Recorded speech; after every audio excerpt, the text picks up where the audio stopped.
তারকেশ্বর যাচ্ছি। এই যে লেট হয়ে গেছে, কাজের বউ আসেনি, তো সব তাড়াহুড়ো করছি, খুব তাড়াহুড়ো করছি। মোটামুটি 11:30 বেজে গেছে। এই এখন বেরোচ্ছি তারকেশ্বরে। চলুন রাস্তায় যেতে যেতে সব কথা বলছি। বেরিয়ে পড়েছি, এই যে সব কিছু সবাই রওনা দিচ্ছি। আমরা এখন মোটামুটি এখানে কোথায়, এটা বরানগরে আছি। এবার আমরা দক্ষিণেশ্বর হয়ে তারপরে যাব। দক্ষিণেশ্বর হয়ে যাচ্ছি তো।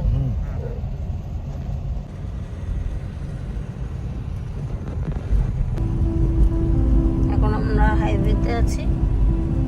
এটা কোন জায়গাটা মনে হয়? ডানকুনিতে আছি।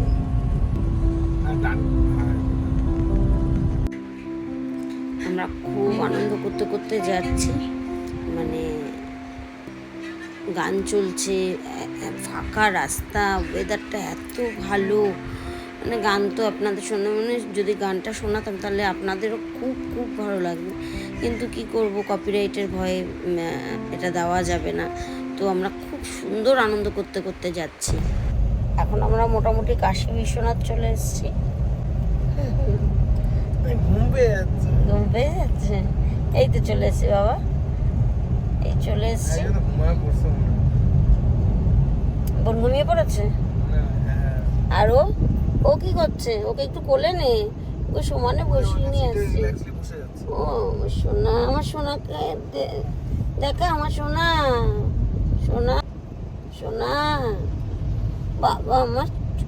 ও আমার সব থেকে শান্ত, একদম বাধ্য ছেলে, কোনো জ্বালা নেই।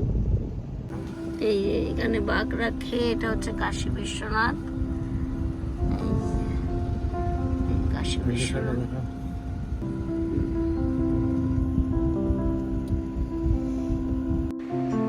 রাস্তাটা এত সুন্দর লাগছে, দেখুন দু সাইডে সারি সারি গাছ, রাস্তাটা ফাঁকা, সানি ডে, আর এদিকে গাড়ি চলছে, গাড়ির মধ্যে গান চলছে।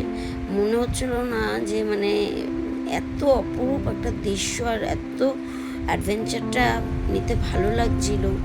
লোকনাথ চলে এসেছি, এখন লোকনাথ চলে এসেছি, আর একটুখানি বাকি আছে, আর 2 কিলোমিটার যেতে বাকি আছে।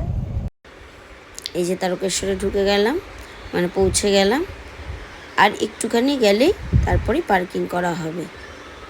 চলে এসেছি, এই যে বাবার পুকুর, আর এই যে বাবার মন্দির, একদম মন্দিরের সামনের বাড়িটাই আমরা থাকি।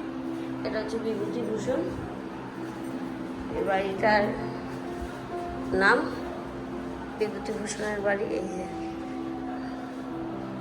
প্রত্যেকটা ঘর, অনেক বড় স্পেস, অনেক বড় জায়গা, আর আমরা এই ঘরটাতেই এসে থাকি।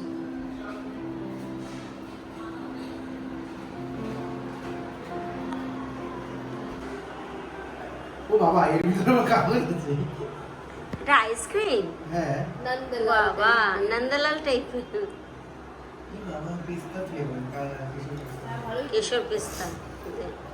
এই যে আমার সোনাটা, বাবা আবার হাতে আবার ধরেও নিয়েছে। তোর এত পছন্দের, ও কচুরি দেখাচ্ছিল, দেখি কি আমার হাত ধরে টানছে। হ্যাঁ, কচুরির দোকানটা দিয়ে যাচ্ছে, আমি কি বল, হাতটা ধরে এরকমভাবে টানছে, মানে দাদা পাশে আমার। আমি কি বলে, ও বলে মা দেখো কচুরি খাবো। আমি সত্য এখন দুপুরবেলা কচুরি খাওয়া লাগবে না, ও বা কচুরি না, আইসক্রিম খাও।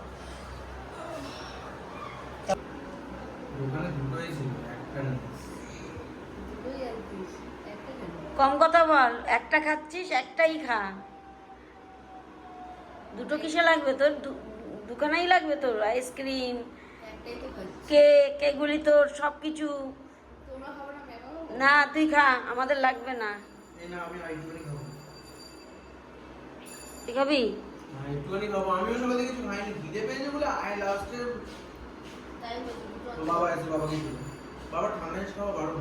এই পুজো দিয়ে আসলাম, অস্বাভাবিক ভিড়। মানে প্রথম কথা তো ফোন অ্যালাউ নেই, তারপরে এই জাস্ট এই আমরা পুকুরে স্নান করি, দুধ পুকুরে স্নান করে তারপরে বাবার মাথায় জল ঢালি। হ্যাঁ দেখিয়েছি, এই যে একদম মানে এই যে মন্দির। এবার জামা কাপড় ছেড়ে ফ্রেশ হয়ে খেতে যাব। রেডি হয়ে গেছে, এখন এই খেতে যাচ্ছি। এখন খেয়ে দিয়ে এসে বেরোবো। ইচ্ছা আছে জুডিওতে যাবো, তাই তো? এই মানুষটার তো পয়সাটাকে খসাতে হবে, তাই তো? এই মানুষটা পয়সা অনেক হয়ে গেছে, খরচা হচ্ছে না, তাই তারকের সাথে এসে জুডিওতে ঢুকবো এবারে।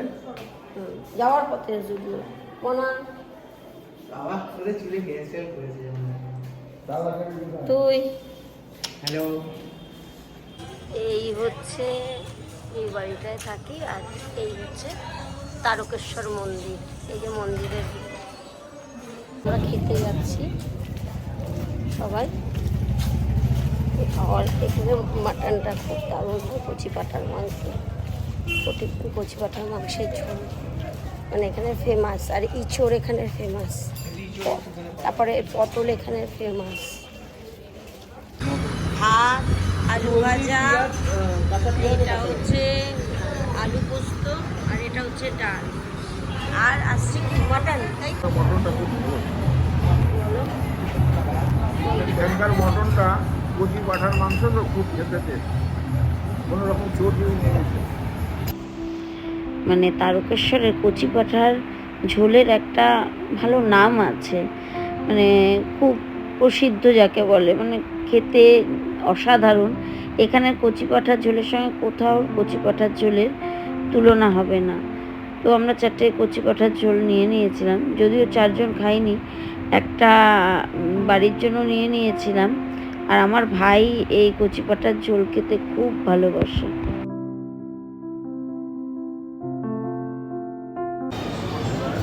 এটা দেশবন্ধু হোটেল,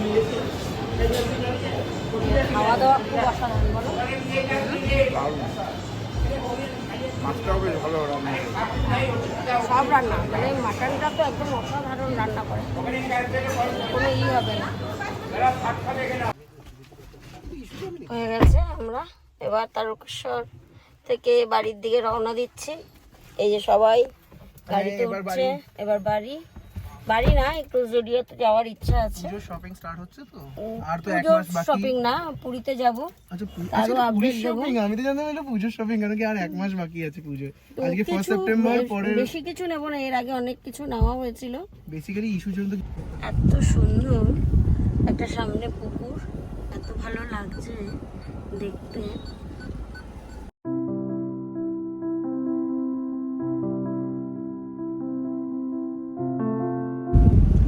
বেরিয়ে গেছি আমরা, একটু আগে বৃষ্টি হয়েছে কিন্তু ওয়েদার এখন প্রায় বৃষ্টির মতনই। যখন আসছিলাম ওয়েদার খুব ভালো ছিল। বেরিয়ে গেছি, একটু আগেই বৃষ্টি হচ্ছিল, যখন আমরা এসেছি তখন খুব সুন্দর ওয়েদার ছিল, তাই না? মানে যাচ্ছিলাম আর গান চলছিল, এত অসাধারণ লাগছিল, মানে মনে হচ্ছিল না যেন রাস্তাটা শেষ হোক। আমরা যখন লং ড্রাইভে যাই তখন কিন্তু অতটা লাগে না, কিন্তু যখন নাকি আমরা বাড়ির সামনে চলে আসি তখন মনে হয় কি এ বাবা চলে আসলাম। তো তারপরেই এত জোর বৃষ্টি হঠাৎ, মানে যেমন তেমন বৃষ্টি না, খুব জোরে বৃষ্টি, মানে রাস্তার কিছু দেখা যাচ্ছিল না, এরকম বৃষ্টি হচ্ছিল। সে গান চলছিল, বৃষ্টি হচ্ছিল, কি যে একটা দারুণ দারুণ এক্সপিরিয়েন্স। এত জোরে বৃষ্টি হচ্ছে বলার মতন না, খুব জোরে বৃষ্টি হচ্ছে। এটা আবার বৃষ্টি হয়নি, একদম আকাশটা কি ভালো লাগছে, মানে বলার মতন না।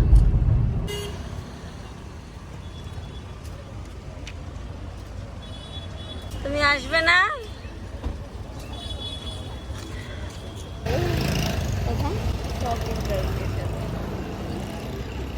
চলে এসছি জুডিওতে।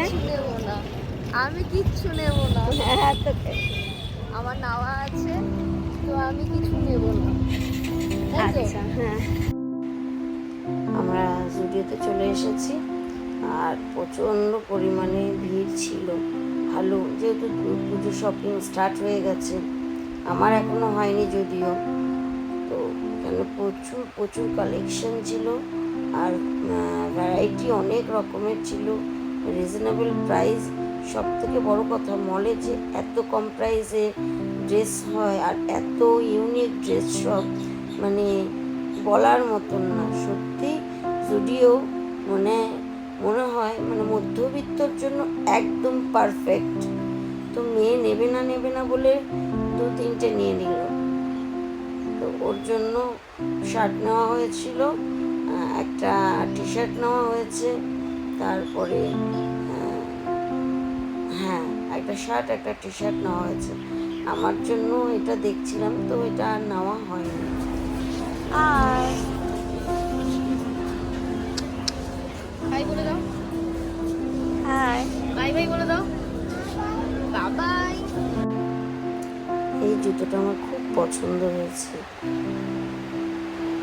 বিলিং কাউন্টারটায় প্রচণ্ড ভিড় ছিল, প্রচুর প্রচুর ভিড় ছিল। নেওয়া হয়েছে সব, তাই তো? ডান। ডান। তুমি ক্যামেরা দিয়ে দেখাও যে পুরোটা আসছে কি, ক্যামেরা দিয়ে দেখাও যে আসছে কি না, এটা আমি দেখতে পাচ্ছি। হ্যাঁ, আসছে তো। জুডিওর বাইরে ভেলপুরি আর পাপড়ি চাটের দোকান ছিল। মেয়ের পাপড়ি চাট খুব প্রিয়, আমার ততটাই ভেলপুরি। মানে এক মেলায় ঠেলায় গেলে ভেলপুরিটা আমি খাই, একদম বি মাস্ট। তো ভেলপুরির দাম ছিল 40 টাকা আর পাপড়ি চাটের দাম ছিল 50 টাকা। সত্যিই পাপড়ি চাটটা বেশি ভালো ছিল ভেলপুরির তুলনায়, খেতে অসাধারণ ছিল। বাড়িতে চলে এসেছি অনেকক্ষণ আগে। ভুল করে গাড়িতে আমার ফোনটা রয়ে গেছিলো, যার জন্য আর পরের ব্লগটা মানে বাড়িতে যে পৌঁছে গেছি সেটার আর ভিডিও ক্লিপ নিতে পারিনি। এটাই হয়ে গেছে। তো বাড়িতে ফিরে এসেছি, এই জাস্ট ফোনটা নিয়ে আসলো, তাই আমি জানিয়ে দিলাম যে আমরা বাড়িতে পৌঁছে গেছি। আর এই যে সব যা কেনাকাটি করেছি মোটামুটি, এই যে এই হচ্ছে সব কেনাকাটি আমার ছেলের, মেয়ের, মানে এই যে সব। আর এই শুটা মানে এই জুতোটা এসে এত জোর খিদে পেয়েছিল, কি খাবো, রান্না তো ছিল না, তাই লেস খেলাম। মানে ভাদ্র মাসের অমাবস্যায় অনেক জায়গায় কারামার পুজো হয়। তো এই নিয়ে 3টে না 4টে মানে পুরো একদম পজিশন নিয়ে মা কারামাকে আনা হলো। এই দেখুন, মানে এত পজিশন নিয়ে, এটা তো মাঠের ওপারে, মানে আমি জানলা দিয়ে করছি। মেয়ে মামা বাড়ি গেছে, ওখানে সব বোনেরা রয়েছে, মামি ডাকলো, মামা তো ওখানে রয়েছে। আমি বাড়িতে চলে এসেছিলাম, পাশেই আমার বাপের বাড়ি। তো ওইখানে গেছে, ওর বাবা গেছে ওকে আনতে। তো টাটা, সবাই ভালো থাকবেন, সুস্থ থাকবেন, সাবধানে থাকবেন। আর কারোর যদি কোনো কোয়ারি থাকে, কিছু জানার থাকে, কোনো প্রশ্ন থাকে, তাহলে আমাকে অবশ্যই করবেন। আর অনেকেই আমাকে কমেন্টে জানিয়েছেন যে মনসা পুজোর ব্লগটা কবে দেব। তো সত্যি কথা বলতে গেলে কি, যখন আমার হাজব্যান্ডের খুব শরীর খারাপ হয়েছিল, তো তখন অনেক কিছু মানসিক করেছিলাম। তো মানসিক করাতে মনসা পুজোর জন্য আমি কোথাও যেতে পারিনি, তাই আমি আজকে তারকেশ্বর গেলাম, তারপরে কালীঘাটে গেছি, আবার কালীঘাটে যাব। আর যেহেতু ভাদ্র মাস, তারাপীঠ যাব, পুরী যাচ্ছি। তো এই সমস্ত দিক ম্যানেজ করতে গেলে আমার মানে সত্যি কথা বলতে গেলে কি, আমার সংসারে আমি ছাড়া আমাকে প্রোটেক্ট করার বড় কেউ নেই। এটাই হচ্ছে সব থেকে বড় কথা, যে কারোর উপরে দায়িত্ব ফেলে চলে যাব কোথাও, সেটা আর হয়ে উঠছে না। তার মধ্যে কাজের বউ আসছে না 3-4 দিন ধরে। তো আমি যে ভ্লগটা এডিটিং করব, প্রথম কথা অত এক্সপার্ট না, সেকেন্ডলি মানে সময় করে উঠতে পারছি না। আমার বাড়িতে একটু পুজো পাঠের ব্যাপারটা একটু বেশি থাকে, তো সেই কারণে তাড়াতাড়ি মানে যে সব কিছু, আর তার মধ্যে ছেলের ইউনিভার্সিটিতে ভর্তি হয়েছে, বিএসসিতে ভর্তি হয়েছে, এখন বিএসসি থেকে ট্রান্সফার হচ্ছে বিবিএতে, ওটা নিয়ে একটা টেনশন, মানে সমস্ত দিক থেকে একটা টেনশনের ঝুড়ি, বিশাল বড় ঝুড়ি ঝাঁকা মাথার উপরে রয়েছে। তো সব দিক মানে ঠিক আমি প্রোটেক্ট করতে পারছি না, সেটা আমি আপনাদের কাছে খুলেই বললাম।